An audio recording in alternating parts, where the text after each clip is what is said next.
Bueno, el principio de confianza en medicina. Vamos a ver qué es lo que significa el principio de confianza. Esta es la cirugía robótica.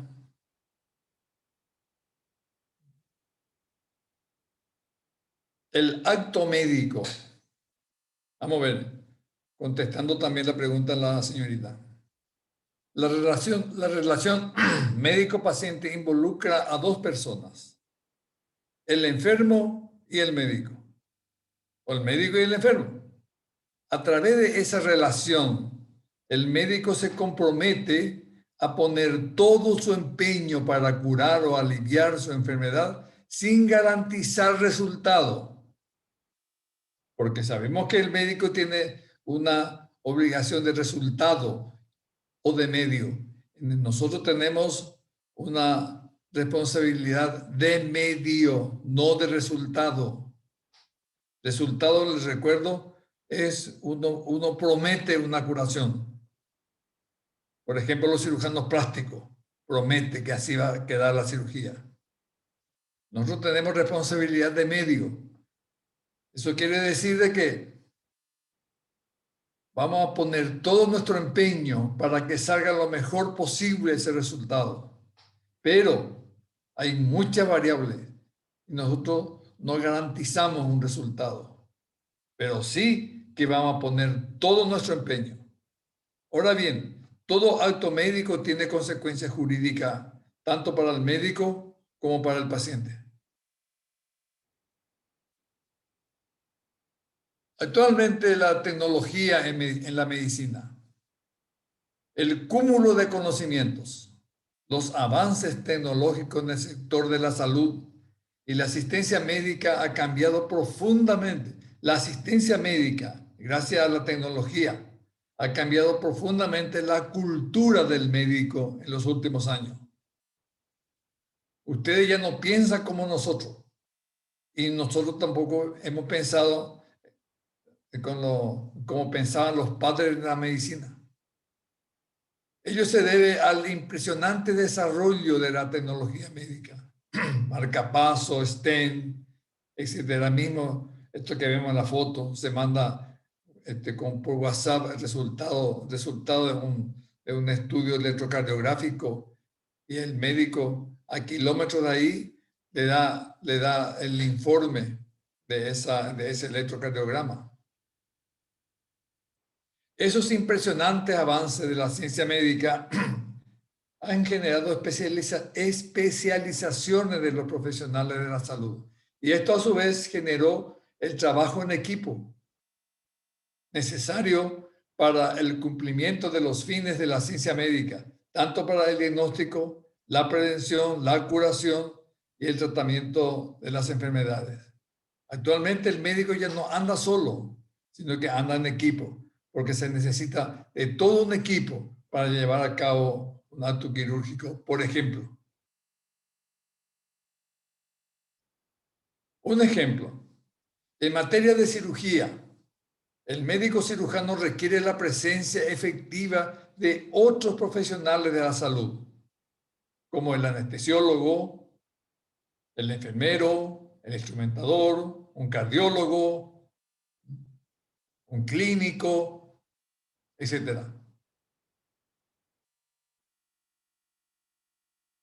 Acá, por ejemplo, una cirugía hecha acá en Ciudad del Este, una cirugía cardíaca. ¿Cuántos profesionales están trabajando ahí? Hay un anestesista, un cardiólogo que está controlando la anestesia y también el corazón del cirujano cardiovascular, en este caso el doctor Rotella, no sé si le conocen. Una hematóloga, porque esto que está acá es un coro pulmonar artificial. Acá se está oxigenando la sangre. Él está oxigenando la sangre, sí. Esta cirugía, por ejemplo, y yo también en el sanatorio, donde está acá el cirujano cardiovascular y el doctor que hace la colocación de stent, con anestesia local, increíble. Este es el radiólogo, acá Acá no hay anestesista. Anestesia local en la región inguinal, la arteria femoral, ahí introduce un catéter y va enviando los contrastes y acá está la obstrucción parcial de la arteria coronaria. Introduce una guía para medir la distancia, la longitud de esa estrechez coronaria. Y ahí marca. De acá hasta acá. Y coloca el stent. Y ahí se ve el stent colocado y termina la cirugía.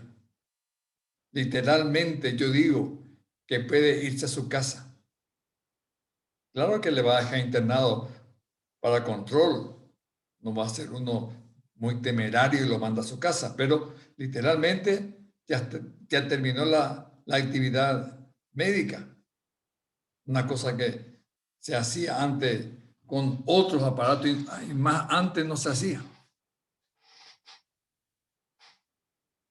La posibilidad de ocurrir durante el acto médico quirúrgico resultados ingratos sancionados por el derecho penal es algo que puede suceder, pero resulta importante determinar el tratamiento que a estos sucesos deba impartirse. O sea que cualquier accidente puede ocurrir y ustedes tienen que saber entonces en caso de accidente qué es lo que van a hacer. Cuando durante el acto médico realizado participan varios profesionales de la salud, cada uno con su responsabilidad. Ante un resultado ingrato, como consecuencia de actos médicos realizados en equipo, debe determinarse con claridad a quién se debe imputar la culpa. Si algo ocurre es porque algo o va a ser un caso fortuito o alguien es culpable. No hace mucho, acá, una cesárea nomás. Ahí participan 3 médicos en la cesárea. El anestesista, en primer lugar, el cirujano, la ginecóloga cirujana y el pediatra que va a recepcionar la criatura. Y cada uno tiene su propia responsabilidad. Entonces debe determinarse con claridad a quién se le imputa la culpa.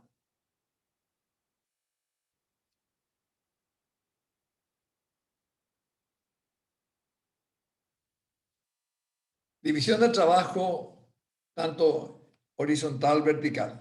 División horizontal del trabajo. Debemos entender que la actuación conjunta de personas jerárquicamente independientes, como el clínico, el cirujano, el anestesista, los técnicos de banco de sangre, etc. Todo tiene obligaciones en horizontal, no depende de nadie. Cada uno tiene autonomía. Y la división vertical del trabajo, que tiene vínculo de subordinación cuando uno tiene subordinado. Ejemplo, el médico y la enfermera. La enfermera misma, los auxiliares paramédicos, esos que están para cumplir órdenes del médico. Hace poco,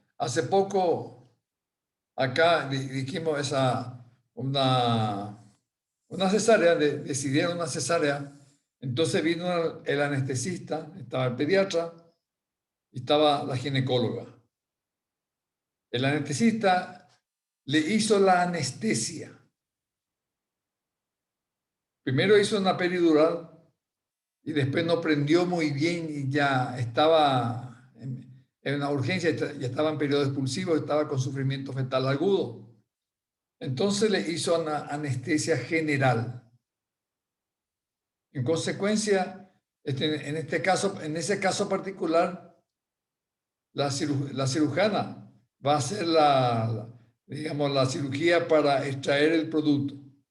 El anestesiólogo lo va a hacer dormir, la anestesia. y la pediatra va a recepcionar la criatura.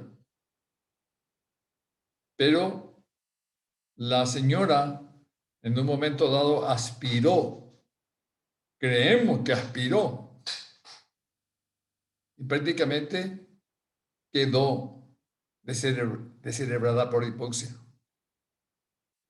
¿A quién le va a culpar? Este caso fue a los tribunales y le sancionaron a la ginecóloga, acá en Ciudad del Este le sancionaron a la ginecóloga, además de privación de libertad, luego que va a apelar, ¿verdad? Y multa, una gran multa, más de 100 y pico millones de guaraníes, y otra multa tuvo que pagar el pato ella. Entonces, en consecuencia, si el paciente muere a causa de la infracción de un deber jurídico cuyo cumplimiento se sitúa en el ámbito de la competencia exclusiva del anestesista, solo éste podrá ser castigado por homicidio culposo. Si se demuestra que fue un problema anestésico, no tiene por qué pagar el pato la ginecóloga, porque ella hizo bien su trabajo. Y hay que demostrar eso. En la etapa de cuidados preoperatorios, por ejemplo, acá generalmente ocurre en las personas que hacen cirugía estética, cirugía plástica, lipoaspiración. El anestesiólogo es el responsable de constatar la capacidad del paciente para resistir el tipo de anestesia que le pretende suministrar. Netamente es competencia del anestesiólogo. Si le va a hacer dormir, tiene que saber si el paciente tolera o no ese tipo de anestesia. Además, debe comprobar que el enfermo esté en ayuna para que no vomite y así evitar una neumonía por aspiración. Ese es el problema del anestesiólogo.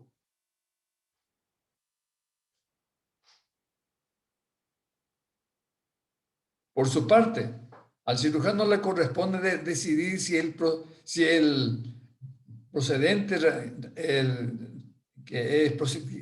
procedente realizar la intervención y cuándo ésta debe tener lugar.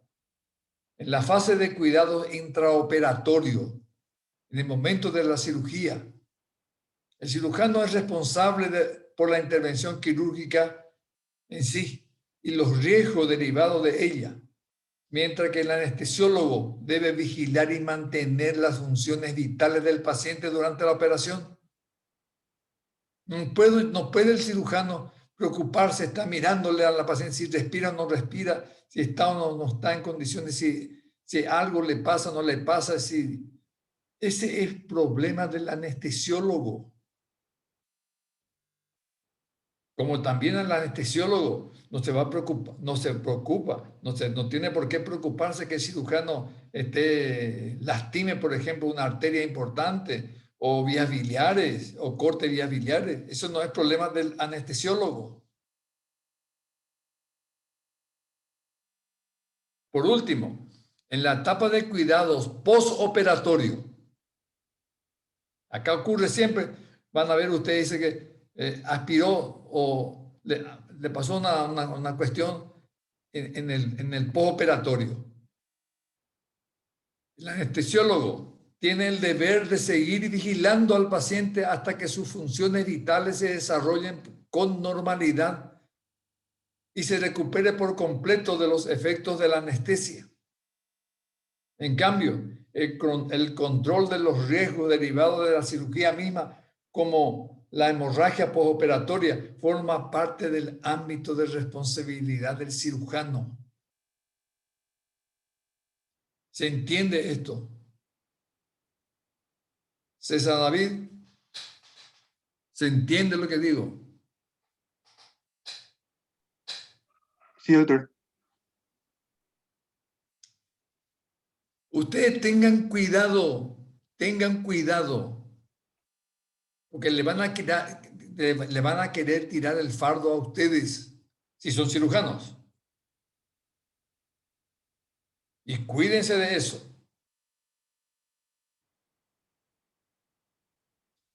Por lo relevante, en nuestro caso, no es la verdad que no es el fin de la vida de la víctima la que es, digamos, sumamente importante, sino que uno sepa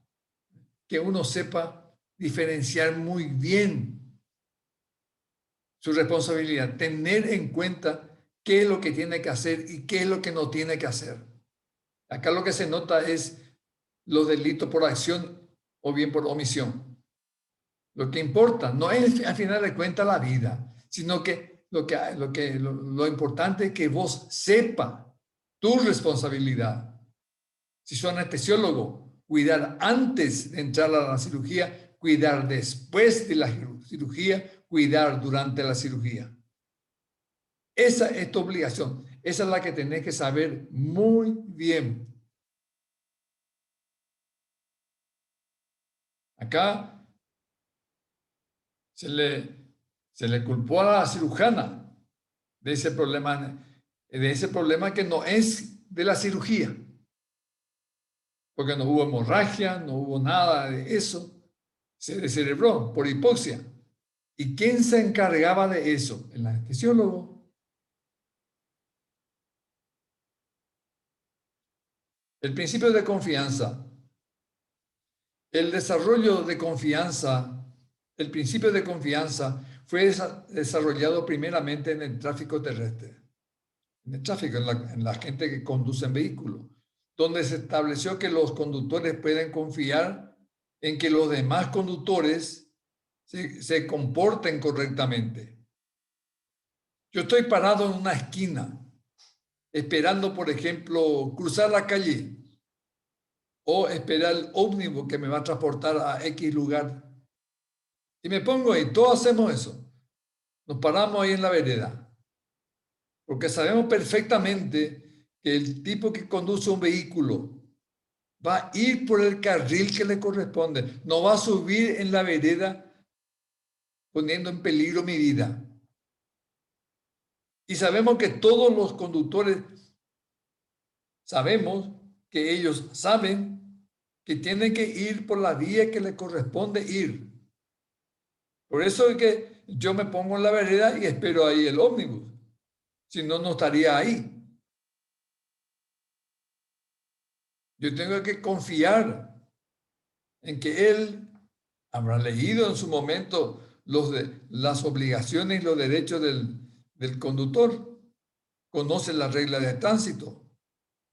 Según este principio, el principio, cuyo origen y desarrollo se encuentra en el derecho penal alemán, cada integrante de un equipo médico, puede confiar en que los demás restantes miembros del equipo va a cumplir su tarea con cuidado. Si yo entro a operar, es porque conozco que los integrantes llamémosle, mi equipo, saben perfectamente qué es lo que tiene que hacer y qué es lo que no tiene que hacer. Entonces confiamos en el otro que está con nosotros. La regla de tránsito es bien clara. Se conduce y tenemos una armonía como acá. Y si algo anda mal, ocurre esto.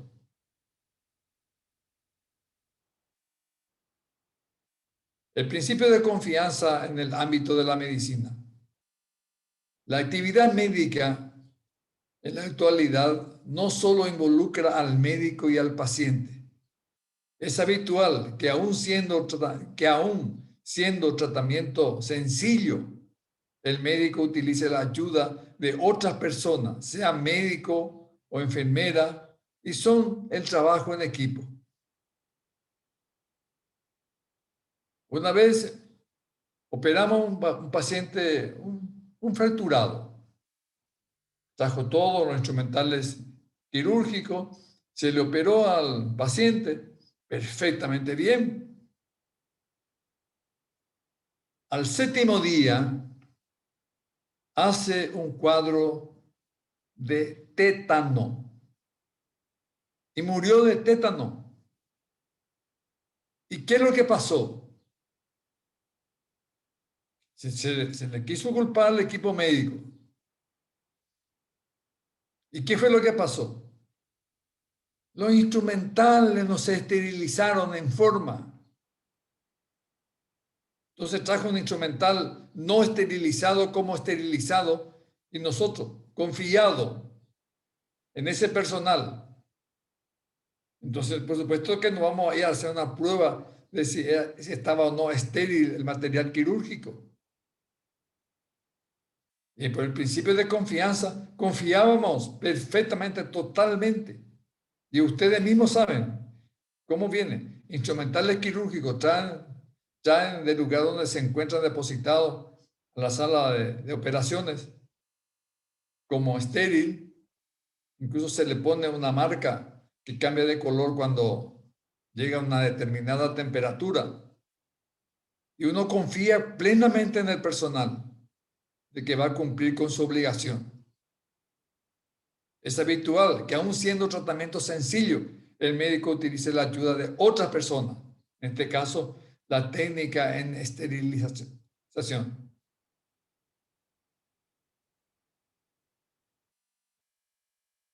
Un ejemplo que se ve todos los días, el camillero, la enfermera, médicos urgencistas, anestesiólogos, especialistas, hematólogos, bacterióloga, bioquímicos, radiólogos, etcétera.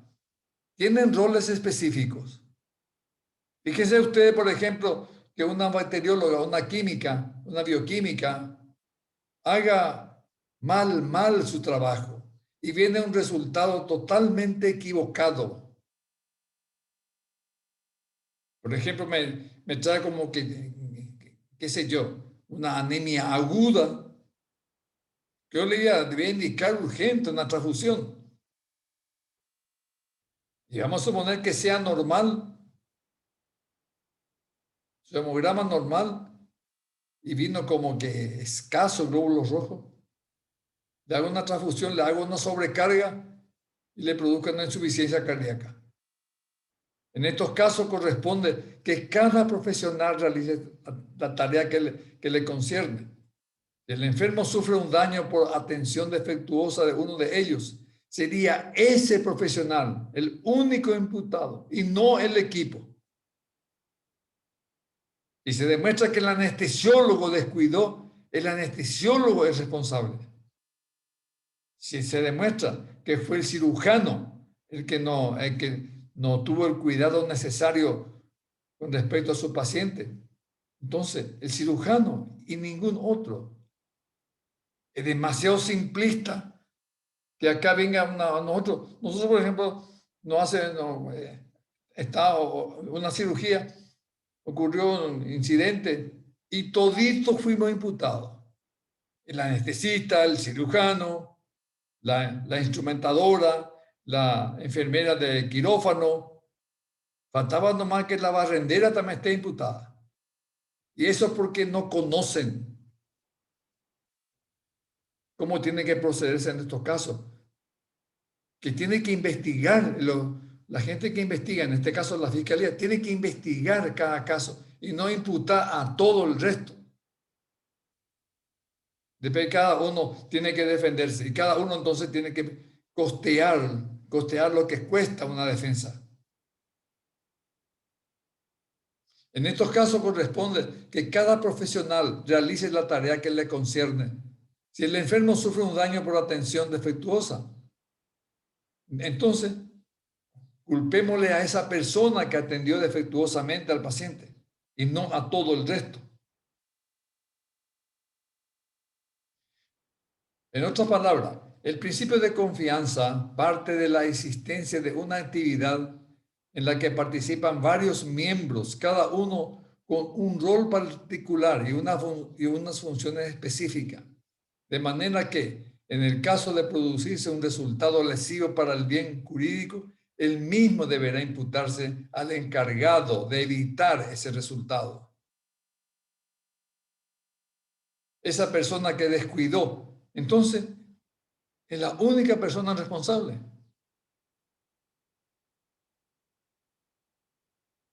Por lo tanto, es improcedente la imputación del resultado a los demás miembros del equipo que han obrado cumpliendo con el rol que se le ha asignado, no creando riesgo jurídicamente desaprobado. Entonces, todo aquel que ha hecho bien su trabajo debe estar garantizado su trabajo, que no va a ser para esa persona que cumplió con su trabajo otra vez un problema encima de denuncia o acusación en su contra.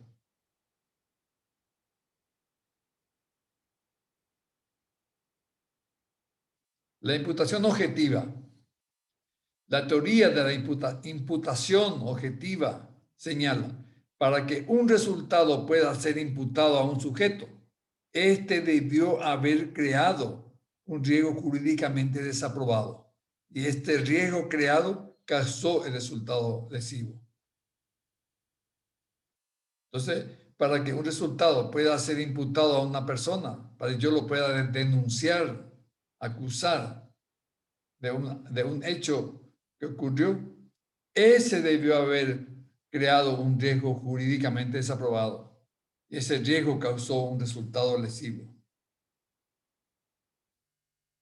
Dentro de la teoría de la imputación objetiva, se señala que no crea un riesgo jurídicamente desaprobado quien obra confiando en que los otros cumplirán con su rol en una actividad conjunta realizada con varias personas. En esa cirugía cardíaca se usó varios litros de sangre. Yo tengo que estar tranquilo que la sangre no va a traer ningún contaminante, no va a tener HIV, no va a tener hepatitis. Se curó de la enfermedad, se curó de la cirugía fue correcta, pero allá al final tuvo una HIV. Eso porque no se cumplió, que no cumplió con el rol que le corresponde a alguien, en este caso a la transfusionista. Esta es la figura que se conoce como principio de confianza.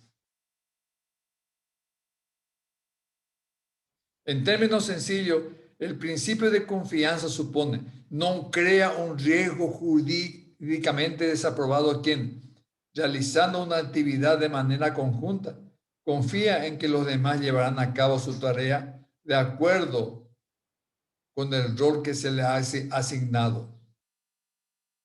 La instrumentadora, encargada de contar las compresas, encargada de verificar si están todos los instrumentales, si funcionan los instrumentales. Yo confío que ella va a hacer eso, porque está enseñada para eso. Ejemplo,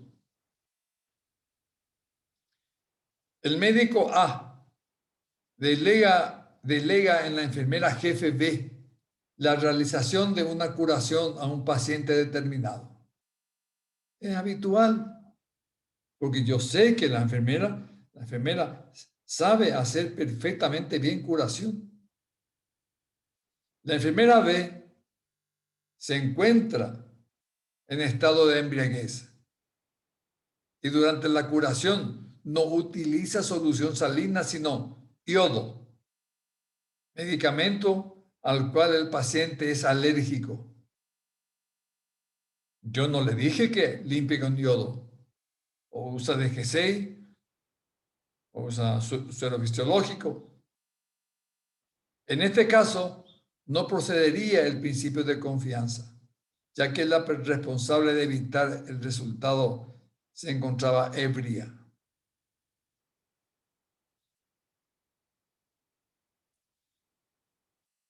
Lo primero que debemos mencionar es la realización de tareas de contenido médico quirúrgico entre varias personas, viceversa. En la actualidad, la excepción sería que todo acto médico es realizado por un solo profesional. cosa que actualmente es al revés. El acto médico es realizado por varios profesionales. Dentro del equipo médico, algunos de sus miembros desarrollarán un rol trascendental e independiente, como sucede con el cirujano y el anestesiólogo, cuya labor es necesaria para la realización del acto médico y no depende de ningún otro profesional, solamente ellos. Asimismo, existen quienes desempeñan un papel secundario, no imprescindible, independiente. Se encuentra subordinado a los demás profesionales, como sucede con la auxiliar de la enfermera, el instrumentador quirúrgico. Diríamos que entre los primeros, es decir, quienes tienen un rol trascendental e independiente, opera la figura del principio de confianza, por lo que cada uno puede confiar en que el otro cumplirá con su rol, con su obligación. Ejemplo, el médico puede confiar en que el anestesiólogo preparará y aplicará adecuadamente el compuesto anestésico y que realizará la maniobra de reanimación adecuada cuando fuere necesario, que son sus funciones. De manera que cuando el paciente fallece debido a una deficiencia en la administración de la anestesia, no podrá imputarse el resultado lesivo al cirujano. Ya dijimos y repetimos. De paso, de paso les digo que dentro del currículo de un anestesiólogo está desde luego de que tiene un gran conocimiento de cómo funciona una terapia intensiva. Conoce perfectamente bien la maniobra de resucitación, el uso de instrumentales, la habilidad para entubar a un paciente, la habilidad para entubar a un paciente, y no que lo hacen hicieron una acá, haciendo una autopsia, hicieron la intubación y encontramos el tubo endotraqueal en el esófago. Eso, por ejemplo, el único culpable de esa muerte fue el anestesiólogo, que por lo visto no sabía hacer intubación. Se confundió y metió en el esófago.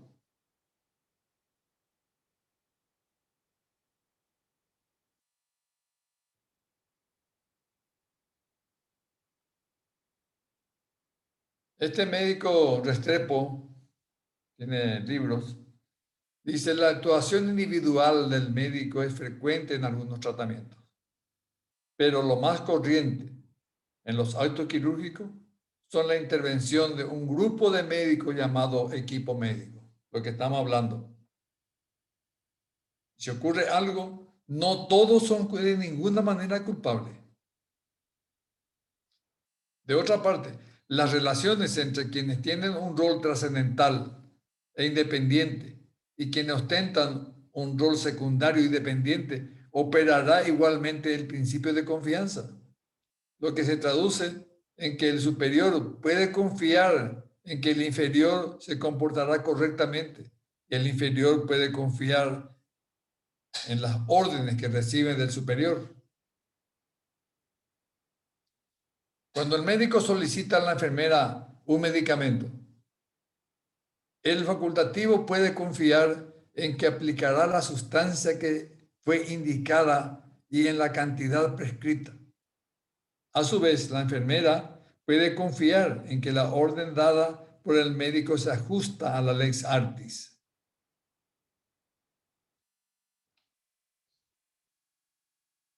El,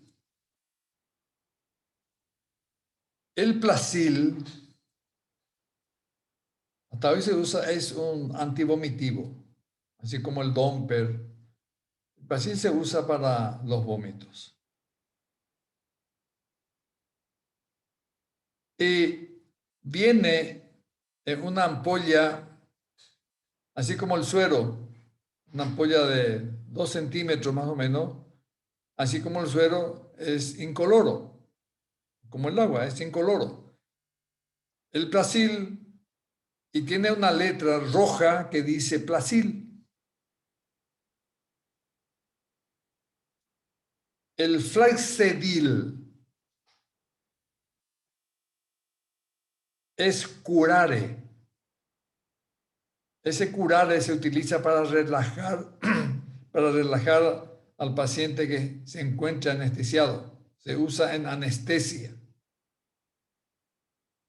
Y uno le pide, el médico le pide a la enfermera que le aplique una ampolla de Plasil. Que no tuvo. Le aplicó la ampolla de Plasil, entre comillas Plasil. Menos mal que estaba ella entubada y se relajó totalmente. ¿Y qué le aplicaste? Y lo que usted me dijo, doctor, tráeme un poco la ampolla acá, tráeme la ampolla, vamos a ver qué le aplicaste. Y le dije, usted dio cuenta que ahí dice Flaxedil. Si no hubiera estado entubada, esta paciente estaba muerta y lúcida. Se iba a morir por no poder mover ni un músculo voluntario.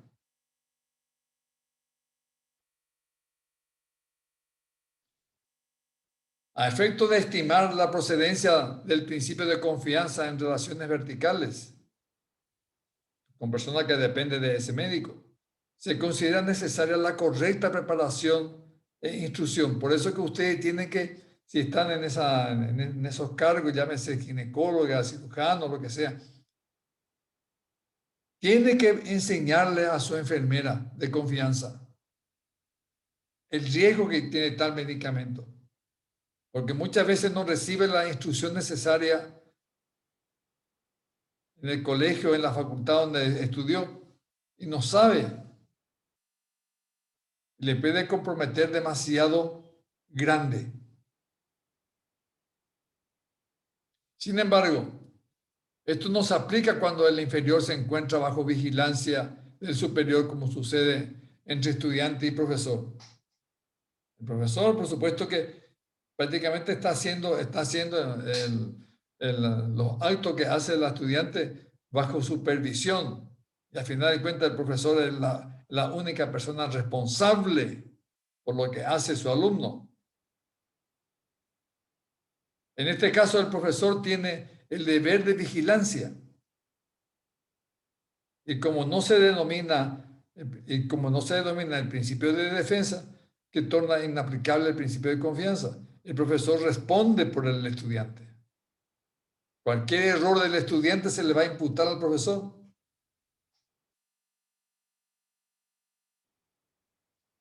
La aplicación del principio de confianza en algunos casos de la actividad médica. El abandono de compresa en el abdomen del paciente. 4 meses después se opera y se extrae una compresa encapsulada por fibrosis desarrollada en la zona donde se le había practicado la colecistectomía, falleciendo 30 días después a la edad de 40 años. Y se encuentra de que fue una compresa. Desde luego, la instrumentadora tiene la obligación de contar las compresas, de contar las gasas, para que esto no ocurra. Se le va a imputar al cirujano. Se le va a imputar negligencia. Negligencia, recuerden, es falta de cuidado. El cirujano, antes de finalizar el acto quirúrgico, había solicitado al auxiliar, en este caso que estamos refiriendo, de enfermera, que cuente las compresas y que verifique cuántas compresas se disponía al inicio de la intervención quirúrgica. No anotó luego, pues, tampoco recuerda.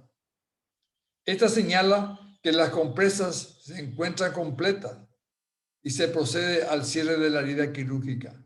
habiendo quedado una de ellas dentro de la cavidad abdominal, la cual produce una obstrucción intestinal que requirió la realización de otro procedimiento quirúrgico, con la necesidad de una hemicolectomía izquierda y la realización de una colostomía. Todo un problema. Y ella faltó luego a la obligación de confianza que se tenía en ella.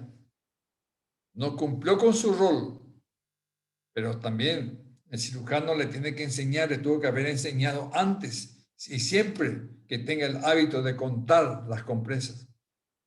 Y como acá habitualmente no se hace eso, y menos en un hospital público.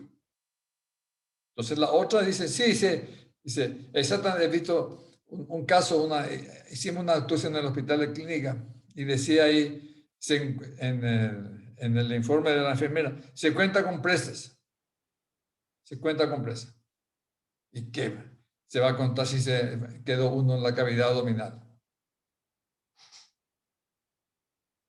Lo determinante entonces es establecer qué sucede cuando ha habido un error en el conteo, cuya consecuencia fue haberse quedado un elemento en la humanidad del paciente. Lo que se le reprochó al citado facultativo en general, a todos los pacientes del acto quirúrgico, a todos los participantes de ese acto quirúrgico, fue no haber tenido el cuidado de examinar la cavidad para constatar que no quedó en ella ningún cuerpo extraño. Eso es lo que se le dijo al cirujano, que él aparte tenía la obligación de verificar increíblemente esa compresa impregnada de sangre se confunde. Y cuando uno pone una compresa allá en la transcavidad, por ejemplo, o allá en la zona pelviana, como que sangra mucho el útero, entonces mete una compresa allá detrás, ahí, prácticamente cerca del recto. Después se olvida y no saca y queda ahí un cuerpo extraño que se fibrosa, hace compresión. Esta omisión se consideró de mayor gravedad respecto al citado profesional que presidió la intervención por tener a su cargo la vigilancia del quehacer de los demás. Pero el anestesiólogo no tiene nada que ver. Es el problema del cirujano. La selección del personal, hablando de personal, corresponde a la administración del hospital. Es importante que la referida administración realice periódicamente adiestramiento y evaluación que permita mantener el grado de confianza en el personal seleccionado y contratado porque es subsidiariamente responsable en el acto de alguna denuncia judicial. En cambio, la responsabilidad recaerá en el médico si fue él quien contrató al personal.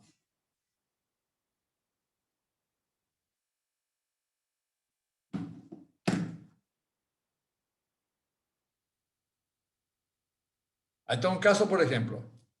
Dice en el diario, hoy continúa el juicio contra médicos y residentes por supuesta negligencia. Este martes continúa el juicio oral y público para los acusados Gladys Amanda Viveros, Luis Gregorio Freitas, médico especialista del Instituto de Previsión Social, además dos residentes identificados como fulano. Todos ellos fueron acusados por la comisión de un hecho punible de homicidio culposo y omisión de auxilio. Durante la sustanciación de la audiencia pública, el Ministerio Público, representado por la agente fiscal estatal, los antecedentes. Refiere que el 19 de mayo de 2010, un feto de 42 semanas nació sin vida en la sala de cirugía del Hospital Central de IPS, Asunción.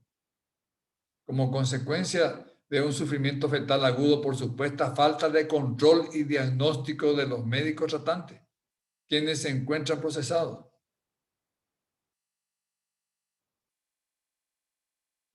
Según la acusación de la Fiscalía, la madre y el hijo Presuntamente no presentaba ningún tipo de patología que pudiera ocasionar la muerte de este último, por lo que se presume que los médicos habían violado el protocolo de procedimiento del parto y también la institución encargada del cuidado de los asegurados. Hay una mezcolanza acá. Y estas son las cosas que después va y termina todo así de balde.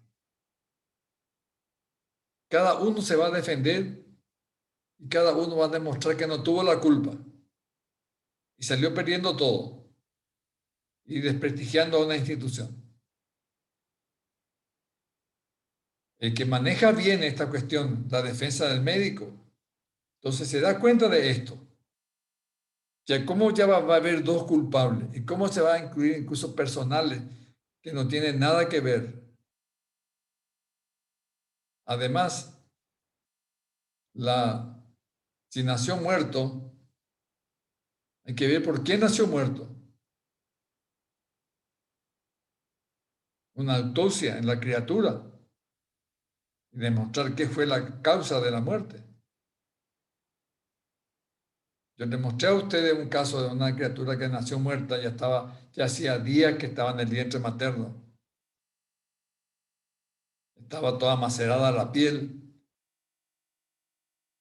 Y esos casos ya murió hace rato, ya murió hace días, hace 2 días o 3 días, 2 días o 3 días.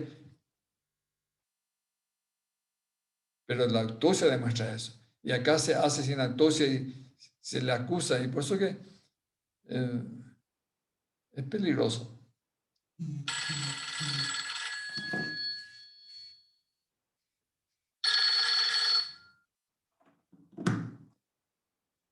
Entonces el principio de confianza es que cada uno tiene que cumplir con su papel. Para eso está asignado. Y cada uno tiene que hacer perfectamente lo que lo que debe hacer. Tiene que saber lo que debe hacer. Y no es culpable. Si hizo bien las cosas, no va a ser culpable. Entonces, esta cuestión del principio de confianza es una garantía de que la persona que hizo bien su trabajo no va a tener ningún problema. Pues la persona irresponsable que hizo mal su trabajo sí pues, que puede tener problemas. Además de eso, en cuestiones en la parte profesional, si participan varios médicos, se debe analizar perfectamente bien si bajo qué circunstancias, en qué momento ocurrió, digamos, el accidente, lo que sea. No se puede culpar a todo el paquete en forma muy simplista. Total, ellos se van a defender después. Bueno, ¿alguna pregunta que quieran hacer?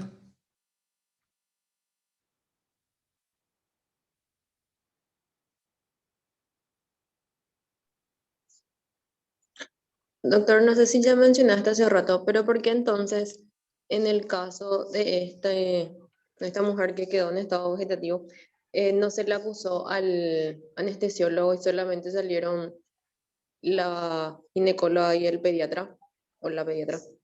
Sí.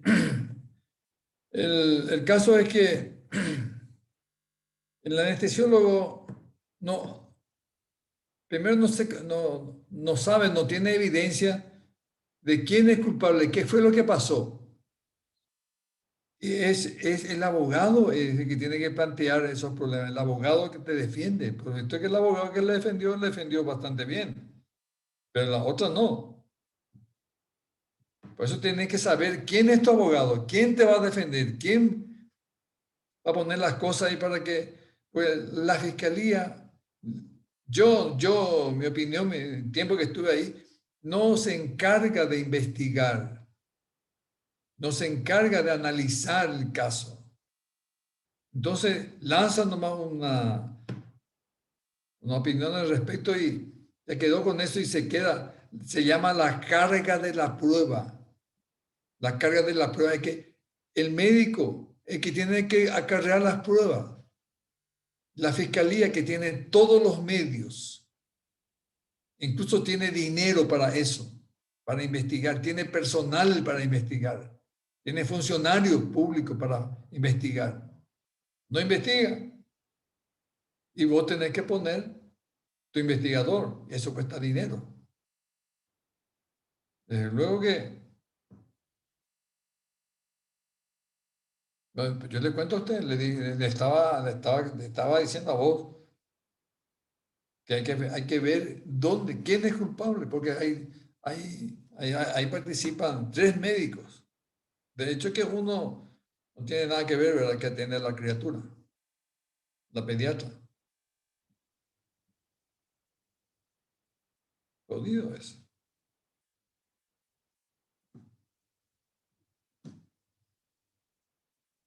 Pero se entiende el caso, ¿verdad? Sí, doctor, se entiende. Bueno, ¿una otra pregunta que quieren hacer?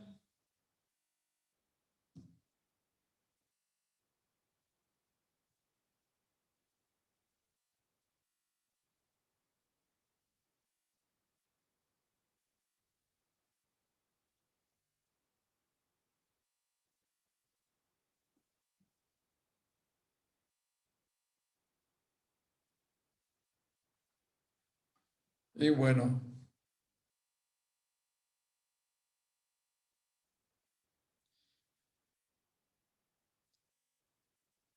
entonces terminamos acá esto y no sé, la próxima semana entonces vamos a encontrarnos otra vez.